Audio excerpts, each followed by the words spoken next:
Good morning students, आप सभी को सुप्रभात। तो चलिए आज हम लेकर आए हैं 5 क्लास के रीजनिंग।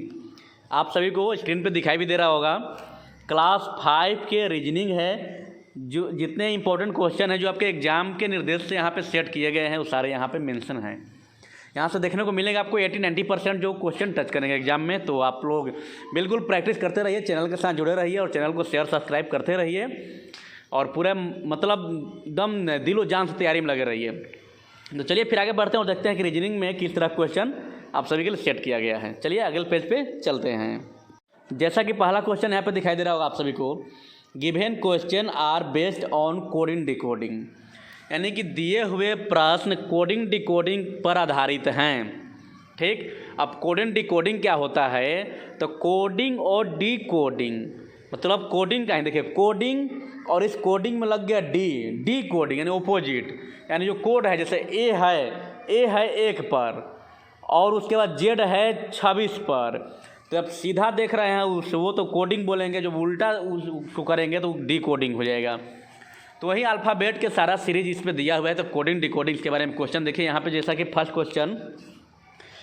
क्वेश्चन हम देख पा रहे हैं कि if India is coded as 2 3 4 2 6।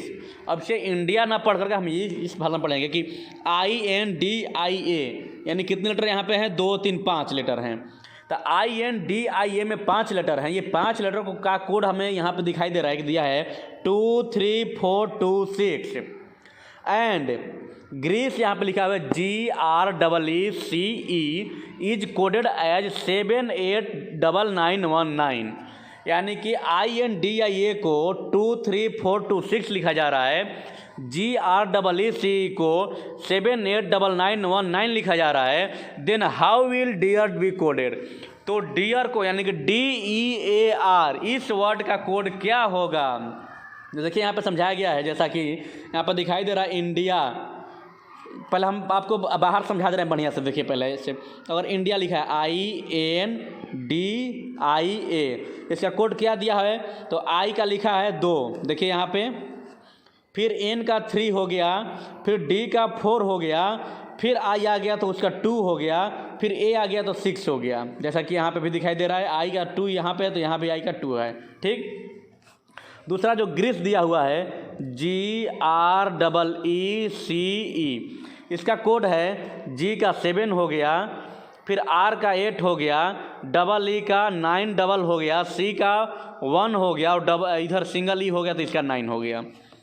तो हमें अब क्या देखना है? डियर का। डियर में कौन सा है लेटर? तो देखिए यहाँ पे ऊपर लिख दे रहे हैं हम D, यहाँ पे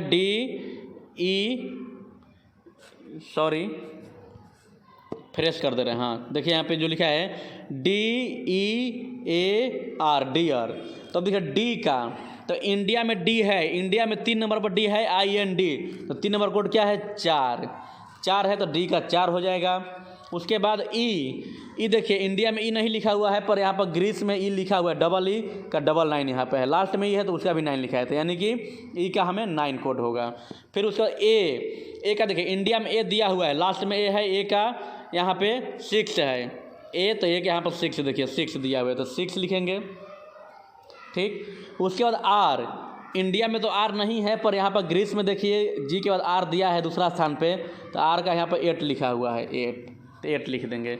यही कोड होगा। जैसे कि यहाँ पे सब यहाँ पर समझा भी दिया गया है अच्छा तरह से, सबको एक साथ अलग करके INDAGRCE, इंडिया और ग्रीस आपके यही लेटर मिलकर बने हैं, INDARGCE यही मिलकर के बने हैं इंडिया और ग्रीस। तो सबका कोड यहाँ पर लिख दिया गया है और इसी कोड में हमें डियर हो जाता, तो डी का देखिए 4 होगा, ई का 9, ए का ये देखिए 6 यहाँ पे, उसके बाद आर है तो आर का देखिए कहाँ पे? यहाँ पे 8, ये हो जाएगा। ठीक, आगे क्वेश्चन की तरफ बढ़ते हैं। अगला प्रश्न कैसा है? If clock is called television, दे रहा है कि यदि क्लॉक को टेलीविज़न कहा जाता है, यानी कि घड़ी को हम टेलीविज़न टीवी कहते हैं, टेलीविज़न इज कॉल्ड रेडियो, और टेलीविज़न को रेडियो कहा जा रहा है, radio is called oven, radio को ओवन कहा जाता है। ओवन उससे बोलते हैं जैसा कि भट्ठी होता है ना, भट्ठी जिसमें पाव रोटी वगैरह सब बनाते हैं, वैसा भट्ठी कहा जाता है। उसके बाद अच्छा उतना ही है, कटा हुआ है क्वेश्चन। उसके बाद रेडियो को ओवन कहा जाता है। Oven is called grinder and grinder is called iron. अब ओवन को ग्रिंडर कहा जाता है। ग्रिंडर किसे बोलते हैं? जो तोड़ने वाला मशीन होता है ना, जैसे मिक्सी मशीन बोल सकते हैं, जो छोटा टुकड़ा में तोड़ता है, ग्रिंडर, टुकड़े करना। तो ग्रिंडर को और आयरन कहा जाता है। तो then in what will a lady bake a cake. तो जो औरत है वो केक मतलब पाव रोटी या जो भी केक हो, ब्रेड हो, वो केक कहाँ सेकेगी? बेक मतलब सेकना, बनाना, ठीक ना। तो पाव रोटी किस पे सेकेगी वो? तो देखिए किस पे, पहले तो देखेंगे कि पाव रोटी किस पे सेका जाएगा। तो पाव रोटी क्लॉक पे, घड़ी पे तो सेकेंगे नहीं, टेलीविज़न पे भी नहीं सेकेंगे, रेडियो पे भी नहीं सेकेंगे, ओवन पे हम लोग सेकेंगे, इसी पर सेकते हैं। ग्रिंडर पे तो तोड़ने वाला चीज़ है, इस पर भी नहीं सेकेंगे। आयरन पर तो आयरन करना लोहा, उस पर भी नहीं सेकेंगे। तो हमें रोटी या पाव रोटी जो भी है, हमें केक, उसे कहाँ सेकेंगे? ओवन पे सेकेंगे। ओवन पे तो सेकेंगे, पर इस क्वेश्चन में ओवन को क्या कहा जा रहा है ये देखेंगे। जैसे दिया है कि रेडियो को ओवन कहा जा रहा है और ओवन इज कॉल्ड ग्रिंडर, और ओवन को ग्रिंडर कहा जा रहा है। ओवन पे ही सेकेंगे, पर ओवन को ग्रिंडर कहा जा रहा है कि ओवन को हम ग्रिंडर कहेंगे। तो जब ओवन को ग्रिंडर कहेंगे तो रोटी किस पर सेकेंगे? ग्रिंडर। रोटी तो सेकेंगे ओवन पे ही। ओवन को ग्रिंडर कहा जा रहा है तो रोटी सेकते हम ओवन पे, पर कह रहा है कि ओवन को ओ ग्रिंडर कहा जा रहा है, तो हमें ग्रिंडर ही आंसर मारना है, ठीक ना। ओवन नहीं मारेंगे क्योंकि ओवन पर सेकते हैं, पर यहाँ दे रहा है कि radio is called oven, radio को ओवन कहा जा रहा है। तो हमें देखें कि ओवन पर सेकते हैं तो ओवन को क्या कहा जा रहा है? तो ओवन को ग्रिंडर कहा जा रहा है। Oven is called grinder. देखिए फ्रेश करके दिखा दे रहे हैं, यहाँ पे लिखा हुआ है ओवन इज कॉल्ड ग्रिंडर, ठीक। नेक्स्ट यहाँ पे देखिए अगला क्वेश्चन जो दिया हुआ है, अगला प्रश्न है, if in a certain code language friend is written as IRFDNE, then how will mother be written in the same language. एक सर्टेन कोड दिया हुआ है जिसमें फ्रेंड को IRFDNE लिखा जा रहा है, तो MOTHER यानी मदर, तो MOTHER को क्या लिखा जाएगा इन सेम उसी लैंग्वेज में। जैसा कि देखिए यहाँ पे बना भी दिया गया है, वर्क करके बता दे रहे हैं आपको फ्रेश बढ़िया से। देखिए FRIEND को IRFDNE लिखा जा रहा है, यानी कि जब FRI, देखिए ध्यान से यहाँ पे FRI है तो ये 6 इसमें लेटर हैं, FRI 3, END 3, 6। तो 6 में से 3 का देखिए FRI, इस 3 को पहले, तो FRI में जो I तीसरा स्थान पे है तो उसको पहला स्थान पर लिख दिया गया। उसके बाद R सेकंड पे है तो सेकंड पे है, और उसके बाद यहाँ पे जो F पहला स्थान पे था तो F को लगा तीसरा स्थान पर ला दिया गया, यानी पहले 3 बांट लीजिए। मदर में यहाँ पे देख लीजिए MOTHER 6 है लेटर, तो MOT पहले 3 को हम लेकर चलेंगे, पहले 3 के, तो T को ला देंगे पहला स्थान पे, O बीच में तो बीच में रहेगा, M जो पहला है उसे तीसरा पर ला देंगे, ठीक। उसके बाद देखिए फ्रेंड में के END कैसा दिया है, तो E जो चौथा पे है उसको लास्ट में कर दिया, तो यहाँ भी T के बाद मदर में का जो H है इसको लास्ट में ला देंगे, ठीक। उसके बाद देखिए N बीच में है यहाँ पे फ्रेंड में के, तो इसमें इसके बीच में जो R लास्ट पे है मदर का, तो ये ला देंगे शुरू में, D यहाँ पे ऐसा शुरू में आ गया। बुझा गया ना? उम्मीद है कि समझ में आ गया होगा। चलिए आगे देखते हैं। नेक्स्ट क्वेश्चन है, in certain code language board BOARD is written as 51324 and SID यानी कि साइड इज रिटन एज 9643, तो how will base be written? तो बेस BASE को क्या लिखेंगे? इन व्हाट कोड लैंग्वेज, मतलब इन दैट कोड लैंग्वेज, तो उस लैंग्वेज में इसको क्या लिखेंगे? तो देखिए यहाँ पे बोर्ड BOARD, यहाँ पर अगर हम दें आपको तो एक मिनट, जब यहाँ पर अगर हम आपको समझाएं यहाँ पे BOARD बोर्ड, तो बोर्ड को क्या दे रहा है? 5 1 3 2 4, 5 1 3 2 4 दे रहा है, यानी कि B का हो गया 5, O का हो गया 1, A का हो गया 3, R का हो गया 2, D का हो गया 4, ठीक। इतना ध्यान देंगे पहले। उसके बाद जो कह रहा है कि साइड SID साइड को लिख रहा है 9647, SIDE साइड को लिख रहा है 9647, यानी कि S को 9 लिख रहा है, I को 6 लिख रहा है, D को 4 लिख रहा है और E को 7 लिख रहा है। तो अब हमें BAC जो यहाँ पे क्वेश्चन है BAC, इसको क्या लिखेंगे? तो देखिए यहाँ पे लिख दे रहे हैं BAC को क्या लिखेंगे? तो B का क्या होगा? तो बोर्ड में देखिए B यहाँ पर दिया है, B का यहाँ पर 5, B का 5, A बोर्ड में A देखिए तीसरा नंबर पर है यहाँ पर 3, तो 3 लिख देंगे। फिर S बोर्ड में S तो है नहीं, साइड में S है, S पहला स्थान पर है तो इसको S को लिख रहा है 9, तो 9 लिख देंगे। उसके बाद E बोर्ड में E नहीं है, साइड में E है, यहाँ पर E देखिए लास्ट में है तो यहाँ पर E का 7 लिखा हुआ है, तो 7, यानी कि बेस का 5397 लिख दिया। देखिए यहाँ पे फ्रेश कर दिखा दे रहे हैं, यहाँ पे देखिए बोर्ड का लिखा हुआ है, यहाँ पे साइड का लिखा हुआ है, और सब में जो पूछा है उसको यहाँ पे बेस बना के यहाँ पे देखिए बना दिया गया है। ठीक, बढ़िया। वीडियो को रोक करके देख लीजिएगा, स्टॉप करके, पॉज करके, और आगे फिर बढ़ जाइएगा। चलिए आगे देखते हैं। In certain code language batch BATCH is coded as ABSDG, यानी कि BATCH को ABSDG लिखा जा रहा है। तो how will FORSAK forsake be coded in that language, तो उस लैंग्वेज में फोर्से को क्या लिखा जाएगा? जैसे कि यहाँ पर दिया है BATCH, बैच को क्या लिखा जा रहा है? तो AB फिर SD उसके बाद G लिखा जा रहा है। तो फोर्से को क्या लिखा था? देखिए बैच में क्या किया है, तो पहले दो लेटर हैं, तो जो B है पहले, A है बाद में, तो यहाँ पे पलट दिया, A को पहले कर दिया, B को बाद में कर दिया। तो वैसे हम इसमें करेंगे, फोर्से के यहाँ लिख रहे हैं FORSAKE फोर्सेक। तो फोर्सेक में यही करेंगे कि FO जो दिया है तो इसको भी पलट लेंगे, O को पहले कर देंगे, F को बाद में कर देंगे। उसके बाद देखिए तीसरा स्थान यहाँ पर T है, तो यहाँ पर S दे दिया, यानी कि A को घटा दिया, तो यहाँ पे R है तो यहाँ पे घटा के हम क्या कर देंगे? Q कर देंगे, एगो R के पहले वाला। उसके बाद यहाँ पर C है तो यहाँ पे देखिए D कर दिया, को बढ़ा दिया, तो हम भी बढ़ा देंगे। यहाँ पे S है तो S के बाद यहाँ पर T को बढ़ा के लिख देंगे।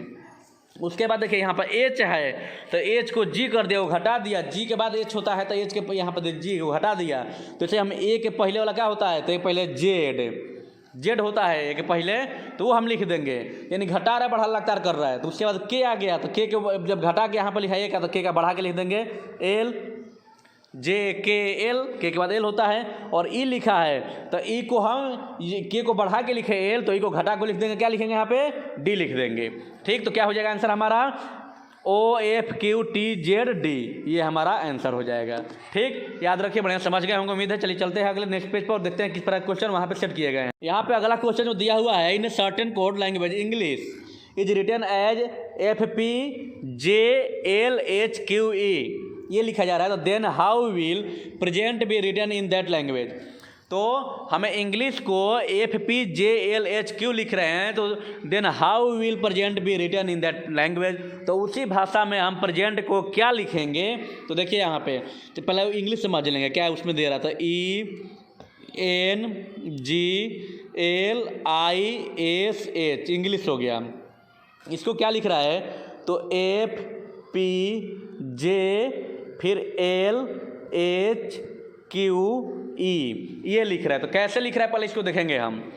ई के बाद क्या होता है? एफ, एगो बढ़ा दिया, तो वैसे ही प्रेजेंट में देखिए यहाँ पे भी उतार लेंगे ताकि साथ साथ करते जाएंगे, साथ साथ समझ में भी आ जाएगा। PRESENT प्रेजेंट लिख लिए। अब देखिए ई के बाद एफ बढ़ा दिया, तो पी के बाद क्या होता है? क्यू, एगो हम भी बढ़ा लिए। एन के बाद पी लिख दिया, कई को बढ़ा दिया।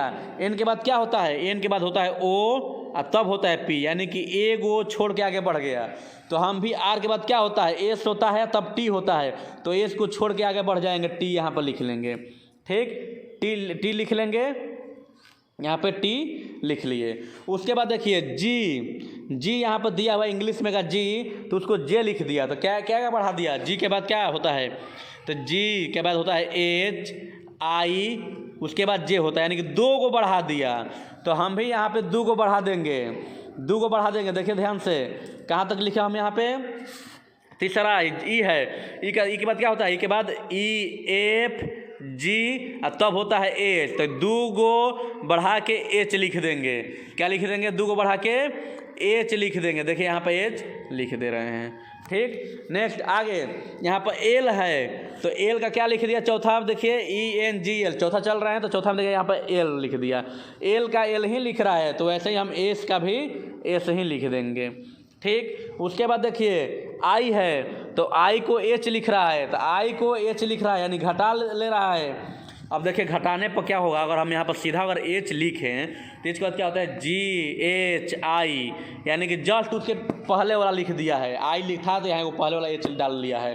तो हम भी यहाँ पर देखेंगे कि ई है तो ई के पहले वाला यहाँ पर डी भर लेंगे। तो चलिए यहाँ पे हम डी भर ले रहे हैं, यहाँ पे डी भर लिए। ठीक। उसके बाद देखिए उसके बाद कौन बच गया, एस का यहाँ पर क्यू लिख दिया तो क्यू के बाद एस कितना गैप होता है देख लेंगे। तो पहले हम सीधा क्यू लिख रहे हैं, क्यू के बाद क्या होता है PQRS, तो एक वो छोड़ दिया आर तब जाके एस यहाँ पे है तो वो छोड़ के पहले वाला लिखा है। तो वैसे ही हम भी यहाँ पे करेंगे, एन है तो एन के पहले वाला लिखेंगे वो छोड़ के, एन के पहले वाला वो छोड़ के लिखेंगे तो एन के पहले क्या होता है, एम होता है, और एम के पहले क्या होता है, एल होता है। तो एगो एम छोड़ देंगे उसके पहले वाला एल लिख देंगे, पीछे में ही लिखा है। ठीक। उसके बाद देखिए यहाँ पर एच दिया हुआ है और ई लिखा हुआ है तो कैसे किया है, तो पहले ई देखेंगे यहाँ पे हम, तो ई पहले ई है, ई के बाद क्या होता है FG तब एच होता है, यानी दो गो गैप किया है, दो गो गैप किया है, पहले का पहले घटा के लिखा है दो गो, तो हम भी टी के पहले दो गो लिखेंगे। टी के पहले क्या होता है, तो टी के पहले होता है PQRST, अगर लिखे हम यहाँ पास PQRST तो टी यहाँ पे क्वेश्चन में है तो टी के पहले दो गो छोड़ देंगे तो आर और एस छोड़ देंगे तो क्या बचेगा क्यू, तो यहाँ पर हम क्यू लिख देंगे। ठीक। उम्मीद है कि समझ में आएगा होगा, वीडियो को रोक करके देख सकते हैं। चलिए आगे बढ़ते हैं नेक्स्ट क्वेश्चन की तरफ ताकि ज़्यादा देर न लगे। अगला क्वेश्चन देखिए थोड़ा बड़ा कर ले रहा है, ऊपर खसका दे रहे हैं। हाँ चलिए अब यहाँ पे देखेंगे, right the analogy between given pair and similar word. अब सादृश्यता हमें देखना है, जो सिमिलर वर्ड एक जैसे वर्ड दिए हुए हैं उसके पेयर दिया हुआ है यानी जोड़ा वर्ड दिया हुआ है, उसके बीच का देखते हैं एनालॉजी सादृश्य उसके क्या है, उसके एक समान जैसा।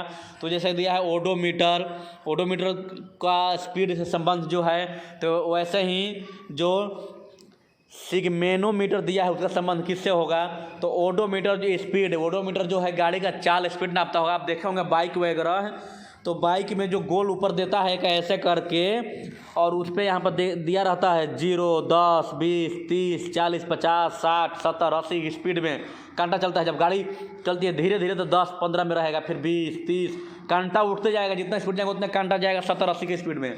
तो वहीं गाड़ी का चाल नापने के लिए वहाँ पे बनाया रहता है जो इसे बोलते हैं ओडोमीटर। ठीक। तो जो सिग्मेनोमीटर है तो वो किस लिए होता है, तो ये होता है रक्त दाब मापी होता है, माने रक्त मापने वाला, रक्त दाब, टेम्परेचर, ठीक ना, जिसे बोलते हैं ब्लड प्रेशर। देखिए यहाँ पर दिया है ब्लड प्रेशर मापने के लिए। ठीक। नेक्स्ट आगे है अगला क्वेश्चन तो दिया हुआ है कि क्रॉप फार्मर, तो फर्नीचर, क्रॉप का संबंध फार्मर से जिस तरह है तो वैसे ही फर्नीचर का संबंध किससे होगा, तो क्रॉप में तो होता है फसल, तो फसल को फार्मर उगाते हैं। ठीक। तो फर्नीचर कौन करेंगे, लेबर करेंगे कि गोल्ड स्मिथ करेंगे, कारपेंटर की टेलर, तो टेलर तो कपड़ा सिएंगे, गोल्ड स्मिथ सुनार जो होते हैं सोने का गहना बनाएंगे, सोने का सामान बनाएंगे, और जो भी लेबर तो कोई भी काम करते हैं ऐसे ही। तो कारपेंटर जो बढ़ई बोलते हैं, लकड़ी का सामान बढ़ई बनाएंगे ना। नेक्स्ट क्वेश्चन तरफ बढ़ते हैं, उम्मीद है कि आप सभी को बढ़िया तरीके से समझ में भी आ रहा होगा। चलिए आगे बढ़ते हैं। जो यहाँ पे दिया हुआ है किंग पैलेस, तो स्कीमो, जो किंग के संबंधित पैलेस है यानी कि राजा महल में रहते हैं पैलेस में, तो एस्कीमो कहाँ रहेंगे, एस्कीमो एक जनजाति हैं जो बर्फ़ के घर में रहते हैं। तो जिसे बर्फ़ के देखें, बर्फ़ लिखा हुआ है, यहाँ फॉरेस्ट है जंगल, ये खारिज हो जाएगा, खारिज होगा नहीं होगा, ये टेंट भी नहीं होगा। यहाँ पर इग्लू दिया हुआ है और यहाँ पर बर्फ़ दिया हुआ है, तो एस्कीमो बर्फ़ में तो रहेंगे पर बर्फ़ का घर बनाते हैं जिस घर को हम बोलते हैं इग्लू। बर्फ़ के घर को क्या बोला जाता है, इग्लू बोला जाता है, तो लोग इग्लू में रहेंगे। ठीक ना, सीधा बर्फ़ करने से पता नहीं चल रहा कि बर्फ़ क्या, केवल मतलब बर्फ़ लेकर सर पर उठा के थोड़े रखेंगे, बर्फ़ का घर बनाते हैं, इग्लू बोलते हैं। नेक्स्ट क्वेश्चन तरफ आगे बढ़ते हैं, देखते हैं क्वेश्चन किस तरह का है। अगला है वेस्ट बंगाल का संबंध जिस प्रकार कोलकाता से है वैसे ही बिहार का संबंध किससे होगा, तो हम पहले जानेंगे वेस्ट बंगाल कोलकाता का संबंध किस प्रकार का है। तो वेस्ट बंगाल का राजधानी कोलकाता होता है, यानी पश्चिम बंगाल का राजधानी कोलकाता होता है, यानी राजधानी का संबंध है यहाँ पे। तो बिहार का भी संबंध राजधानी से ही होना चाहिए। तो बिहार का राजधानी गया होगा, रांची होगा, पटना या रायपुर होगा। तो हमें पता है हम सभी बिहार से हैं। जो भी वीडियो हमें स्कूल के बच्चे देख रहे हैं बिहार से हैं। अगर अदर स्टेट के बच्चे देखेंगे तो अपने स्टेट के जान रहे हैं राजधानी। तो बिहार का राजधानी पटना होता है। तो यहाँ पर जैसे वेस्ट बंगाल कोलकाता है तो बिहार का राजधानी पटना। ठीक, नेक्स्ट आगे का क्वेश्चन तरफ बढ़ते हैं। जो अगला क्वेश्चन दिया हुआ है काऊ काफ तो डियर क्या।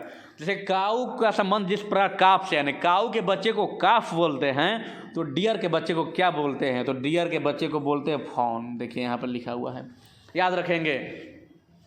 किटन जो बोलते हैं बिल्ली के बच्चे को बोलते हैं पपी, कुत्ते के बच्चे को बोलते हैं कब, लायन के बच्चे को बोलते हैं शेर के बच्चे को तो फॉन बोलते हैं, डियर के बच्चे को, याद रखिएगा।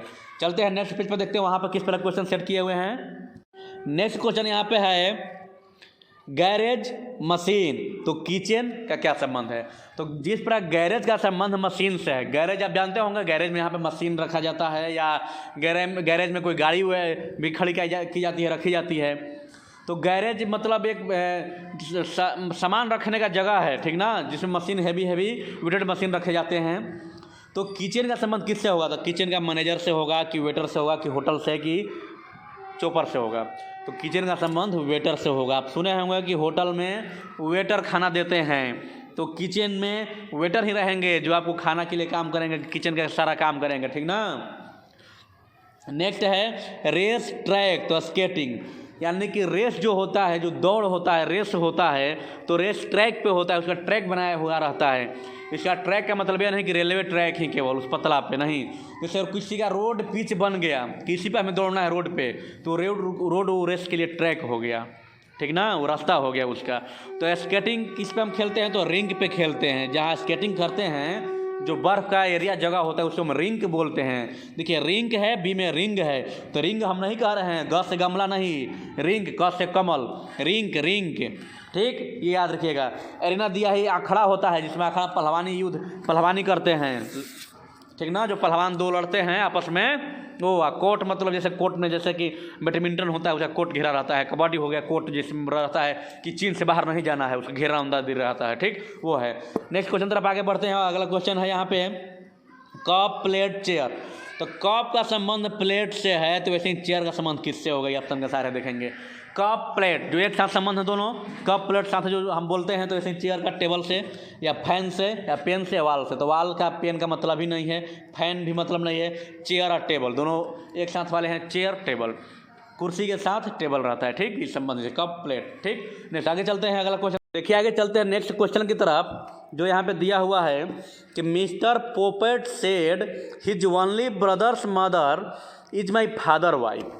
यानी कि पोपट कहते हैं, या पोपट ने कहा कि हिज ओनली ब्रदर्स मदर, यानी कि वह उसके केवल भाई की माँ। यहाँ पे अगर पोपट है, पोपट के यहाँ पे एक भाई हम बना दिए, तो इसके भाई की माँ, तो भाई के जो माँ हैं, भाई की माँ is my father's wife.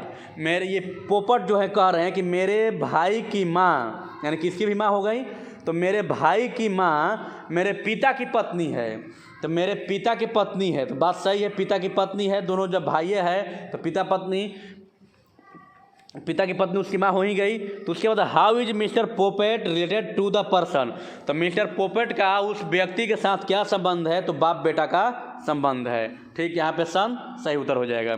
Next question की तरफ बढ़ते हैं, जो यहाँ पे दिया हुआ है pointing to a person John said, यानी कि एक व्यक्ति की ओर निर्देश करते हुए जॉन ने कहा, यानी कि एक व्यक्ति को बताते हुए, किसी व्यक्ति को फिगर बना रहे, यहाँ पे कोई व्यक्ति है, इसको बताते हुए जॉन कहा कि his father is the only son of my mother.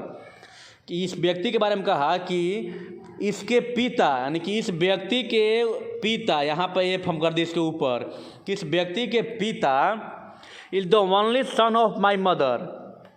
इस जो फोटो में जो व्यक्ति है या कहीं भी जो सामने व्यक्ति है, तो इस व्यक्ति जो पिता हैं, तो is the only son of my brother, तो मेरी माँ के बेटा हैं।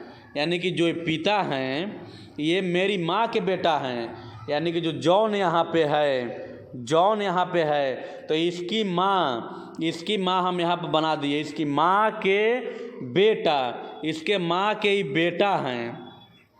बेटा कौन है? ये हैं। ठीक, तो हाउ इज दैट, यहाँ पे तो मिटाना पड़ेगा आप लोगों को बताने के लिए। तो how is that person related to John, तो जॉन के साथ उस व्यक्ति का क्या संबंध है? किस व्यक्ति के बारे में पूछ रहा है? तो जिस व्यक्ति की ओर इशारा करके जॉन बता रहा था। एक बार फिर समझ लेंगे। यदि मान लीजिए जॉन इस व्यक्ति को इशारा कर रहा है और जॉन कह रहा है कि इसके पिता, इसके जो पिता हुए, इसके जो फादर हुए, तो वो मेरे ओनली सन, मतलब इकलौता बेटा, केवल एक ही बेटा है, तो मेरी माँ के इकलौते बेटे के पिता हैं मेरी माँ। तो मान लीजिए जॉन यहाँ पर है, तो जॉन का जो माँ है, जॉन के जो माँ है उसके एक ही बेटा है। एक ही बेटा कौन हो गया? जॉन आखिर हुआ। जॉन की माँ का एक ही बेटा जॉन, यानी कि फादर जो बना है जॉने बना है, जॉने पिता बना है, और जॉन का ही बेटा है यहाँ पर ये। ठीक ना, जॉन का ही बेटा है। फिर से एक बार समझ लीजिए बढ़िया से, फिर से एक बार समझा दे रहे हैं। यहाँ पे दिया है कि जॉन किसी को इशारा करते हुए कह रहा है कि इसके पिता, इस जो फोटो में कोई है तो इसके पिता मेरी माँ के बेटा है। तो मेरी माँ ऊपर माँ के बेटा है, और बेटा एक ही है, जॉन दो भाई नहीं है। जब दो भाई रहेगा तब ना एगो जॉन अलग हो गया, एगो ये हो गए पिता उस बच्चे का, पर इकलौता बेटा है। यहाँ पर कह रहा ओनली सन, जब इकलौता बेटा है तो जॉन की माँ का इकलौता बेटा है, तो जॉन के माँ का इकलौती बेटा है, यानी कि जॉन के माँ का एक ही बेटा है, यानी कि जॉन ही केवल है। तो जॉन की माँ का इकलौती बेटा यानी कि जॉन, तो जॉन ना पिता है, इस जो जिसके ओर इशारा कर रहा है उसका पिता जॉन हो गया, तो दोनों के बीच बाप बेटा का संबंध हो गया। ठीक, तो चलिए सही उत्तर हो गया इसका सन। नेक्स्ट क्वेश्चन तरफ पढ़ते हैं जो दिया है। Mohit said his mother, Mohit ने कहा कि his mother is the wife of my father son. Mohit ने कहा कि हिज मदर, मोहित यहाँ पर है और किसी से कह रहा है। यहाँ पे पूरा क्वेश्चन पहले पढ़ लेंगे, पूरा नहीं पढ़ेंगे फिर दिक्कत हो जाएगा। कि his mother is the wife of my father son, I have no brother or sister, तो हुज पोर्ट्रेट इन दिस, यानी कि तस्वीर में किसी को बता रहा है देख करके कि कोई है जिसका कोई भाई बहन भी नहीं है। अब देखिए क्या कर रहा है, शुरू से पहले पढ़ेंगे। यहाँ पे मोहित हो गया हिज मदर, यानी कि मोहित कर रहा है किसी को, इसको मान बता रहा है, ये फोटो में ये है यहीं, इसी को बता रहा है कि उसकी माँ is the wife of my father son, यानी कि इसकी जो माँ है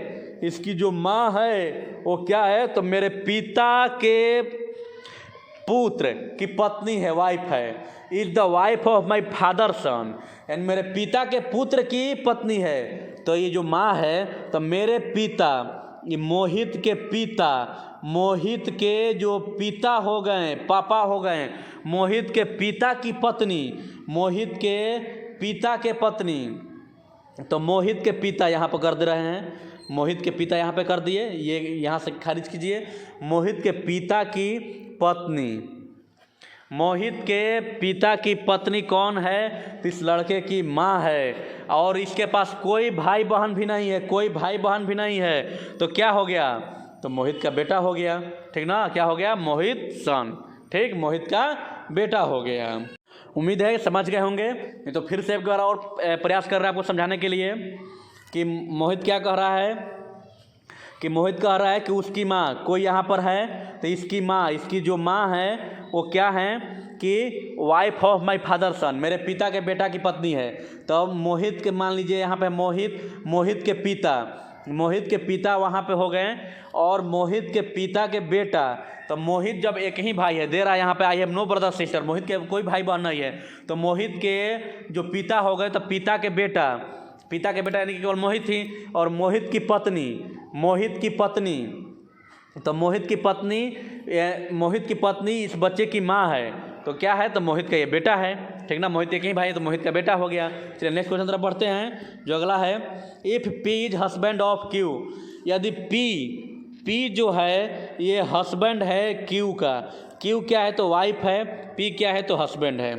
ठीक, उसके बाद P is husband of Q and R, अच्छा, और आर भी साथ में है, आर भी है।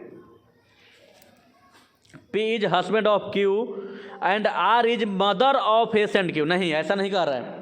अब से फिर समझेंगे बढ़िया तरीक़ा से।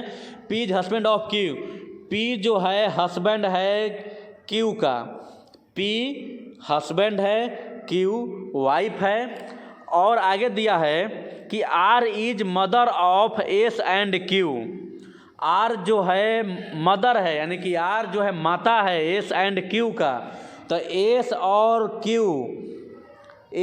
Q भाई भाई हैं या भाई बहन हैं, जो भी हों, पर इनकी माता कौन है? तो इनकी माता है R। इनकी माता कौन है? R है। तो आगे दे रहा है कि then how is R related to P। अब R से P क्या संबंध है? तो P की पत्नी Q है, तो ये तो पत्नी की माँ हो गई R। Q की जो माँ है S की भी माँ है, तो इससे हमें मतलब नहीं, Q से है मतलब है कि Q का संबंध P के है साथ में। तो Q जब माँ हो गए, Q वाइफ है, तो अपनी वाइफ को माँ को क्या कहेंगे? यानी कि P के वाइफ Q है या Q की माँ है, तो P अपने वाइफ की माँ को क्या कहेगा? सास बोलेंगे, मदर इन लॉ बोलेंगे। तो आंसर क्या होगा? मदर इन लॉ हो जाएगा। मदर इन लॉ यहाँ पर दिया हुआ, फ्रेश करके देख लीजिए। यहाँ पे मदर इन लॉ क्या हो जाएगा? मदर इन लॉ, सास हो गया। कौन क्वेश्चन देख रहे थे यहाँ पे? मदर इन लॉ, इसमें है, देखिए मदर इन लॉ, और इसमें भी वही आएगा, इसलिए कि इसमें भी वही देख लेते हैं एक बार। नेक्स्ट है A is the mother of B. A क्या है? तो माँ है, किसके? तो बी के। एंड बी के माँ है, बी ए ऊपर करते हैं, ए माँ है बी के। And C of B and C, अच्छा सी तक है, तो बी और सी की माँ कौन है? ए है। नेक्स्ट है आगे, डी इज हस्बैंड ऑफ सी, और डी क्या है? तो हस्बैंड है सी के। डी ऊपर कर दे रहे हैं, डी क्या है? तो हस्बैंड है सी के। यहाँ देखिए हस्बैंड कर दिए, ये हस्बैंड है सी के, डी। तो what is a two D. अब ए से डी का संबंध क्या है? ए से डी का संबंध क्या है? तो ए तो माँ है, बी और सी की माँ है, और डी सी की पति है ना। डी हस्बैंड पति है, तो अब ये मान लीजिए पति है, तो अपनी वाइफ के माँ को क्या कहेगा? तो वाइफ के माँ को वहीं मदर इन लॉ यानी सास कहेगा। वहीं वाला क्वेश्चन इसमें भी रिपीट किया है, थोड़ा सा बदल के दिया हुआ है कि ए जो है उसके 2 बच्चे हैं, बी और सी हैं, और सी कोई लड़की है, और सी के साथ शादी हो गया डी के साथ में, तो डी ए के साथ क्या संबंध है? तो जब डी की पत्नी सी हो गई, तो सी की माँ क्या हो गई? तो डी के सास हो गई। तो इसका सास दामाद का संबंध है, यानी कि मदर इन लॉ का संबंध है सास का। ठीक, नेक्स्ट पे चलते हैं, अगला क्वेश्चन देखते हैं। नेक्स्ट अगला क्वेश्चन दिया हुआ है, find the odd one out and encircle it. मतलब हमें पता लगाना है, ज्ञात करना है, और जो मतलब अलग हैं, विषम हैं, इन सब में मिले हुए नहीं हैं, एक जैसे नहीं हैं, और तो उसे फाइंड करना है, वन आउट एंड सर्कल, और उसको हमें गोला घेर देना है। जैसे दिया है कोबलर, कारपेंटर, फार्मर, मेसन। तो देखिए कोबलर ये मोची होता है जूता बनाने वाला, कारपेंटर बड़ा ही फर्नीचर बनाने वाले, मेसन राजमिस्त्री जो घर बनाने वाले, और फार्मर कुछ बनाने वाले थोड़े होते हैं, तो खेती करते हैं। तो ये और आउट हो गए। नेक्स्ट यहाँ पे देखिए दिया हुआ है book reading, boxing, cycling, swimming. तो ये देखिए तीनों खेल है, एथलेटिक है, बॉक्सिंग, ये स्पोर्ट है सब, ये साइकिलिंग और स्विमिंग, और बुक रीडिंग तो बस पढ़ना है, ये आउट हो गया। नेक्स्ट है जुपिटर, सैटर्न, मरकरी, सन। तो देखिए यहाँ पे जुपिटर भी ग्रह है, सैटर्न भी ग्रह है, मरकरी भी ग्रह है, और सन ग्रह नहीं, तो आउट हो गया। नेक्स्ट है लखनऊ, देहरादून, रायपुर, जोधपुर। तो लखनऊ राजधानी है उत्तर प्रदेश की, देहरादून उत्तराखंड की राजधानी है, रायपुर छत्तीसगढ़ की राजधानी है, तो जोधपुर कोई राजधानी नहीं है। जोधपुर ऐसा ही नाम है जो राजस्थान का एक शहर है। राजस्थान का राजधानी जयपुर होता है। नेक्स्ट है कर्ड, क्रीम, मिल्क, ब्रेड। तो कर्ड, क्रीम और मिल्क ये सब दूध से संबंधित है, जबकि ब्रेड रोटी दूध से संबंध नहीं है इसका। आगे है 20, 40, 55, 70, यानी कि 20, 40, 55, 70। तो 20, 40, 70 ये सम संख्या है, जबकि ये 55 विषम संख्या, ये आउट हो गया। नेक्स्ट है क्रिकेट, हॉकी, फुटबॉल, ऊपर कर ले रहे हैं थोड़ा। हाँ चलिए यहाँ पे देखेंगे अब क्रिकेट, हॉकी, फुटबॉल, चेस। तो देखिए क्रिकेट, इसमें क्रिकेट, हॉकी, फुटबॉल है, आउटडोर गेम है जो घर के बाहर खेलने वाले हैं, पर चेस आराम से इंडोर गेम है, घर के अंदर भी खेल सकते हैं। तो चेस आउट हो गया, बाकी तीनों एक जैसे हो गए। नेक्स्ट है 5, 6, 10, 12। फ्रेश करके देखेंगे 5, 6, 10, 12, तो 6, 10, 12 ये सम संख्या है, या 5 जो 5 है विषम संख्या, आउट हो गया। नेक्स्ट है गुआभा, एप्पल, ब्रिंजल, चेरी। तो देखिए यहाँ पे कौन सा आउट होगा, तो गुआभा फल है, एप्पल फल है, उसके बाद चेरी फल है, ब्रिंजल सब्जी है, बैगन सब्जी है, तो ये आउट हो गया। ठीक, आगे है नेक्स्ट क्वेश्चन है डेन, के, बोरो और ट्रेन। तो देखिए डेन मतलब माद होता है, के मतलब गुफा होता है, बोरो मतलब बिल होता है, ट्रेन तो ट्रेन अलग हो ही गया गाड़ी। तो ये सब रहने के जगह है जो गुफा, माद, छोटे बिल या बड़े बिल बोल सकते हैं, डेन, केव। तो और उसके बाद ट्रेन तो अलग गाड़ी है, तो ये ट्रेन आउट हो गया, बाकी तीनों एक जैसे हो गए। ठीक, नेक्स्ट क्वेश्चन दिया हुआ है यहाँ पे, इसको ऊपर कर दे रहे हैं। नेक्स्ट यहाँ पे है स्नेक, लिचार्ड, क्रोकोडाइल, पेंगुइन। तो देखिए स्नेक, लिचार्ड, क्रोकोडाइल और यहाँ पेंगुइन एक पक्षी का नाम है, तो पक्षी है, बाकी ये तीनों पक्षी नहीं हैं। ठीक, पक्षी नहीं है, और जो पक्षी है तो वो आउट हो गया। नेक्स्ट पेज पर चलते हैं और वहाँ पर देखते हैं क्वेश्चन किस तरह के सेट किए गए हैं। चलिए आगे पेज पे आ गए हम, यहाँ पे जूम करके देख रहे हैं। जो पहला दिया हुआ है यहाँ पे, right the word meaning in Hindi. अब इसे इन सारे शब्दों को हिंदी अर्थ लिखना है हमें। डिसलाइक ये सब याद कर लीजिए खुद से ही, ना पसंद करना, केमिस्ट्री, रसायन शास्त्र, फिजिक्स, भौतिकी, मिरर दर्पण, करेक्ट सही करना, फ्लोइंग निम्नलिखित, नेबर पड़ोसी, मेंबर सदस्यता, सदस्य, ठीक ना, सदस्य हो जाएंगे। उसके बाद सीरीज, श्रृंखला, एबिलिटी, काबिलियत। ठीक, तो ये वर्ड भी आपके एग्जाम में आने वाले हैं, इसलिए यहाँ पर मेंशन किया गया है, डेफिनेटली है, ये वर्ड आएंगे ही आएंगे, इसलिए इसे बढ़िया से याद कर लीजिएगा। चलिए उम्मीद है कि वीडियो आपको अच्छा लगा होगा। अच्छा लगा तो बस आराम से शेयर, सब्सक्राइब करते रहिए, चैनल से जुड़े रहिए। चलिए फिर आगे मिलते हैं नेक्स्ट वीडियो में, तब तक के लिए धन्यवाद। आप सभी का दिन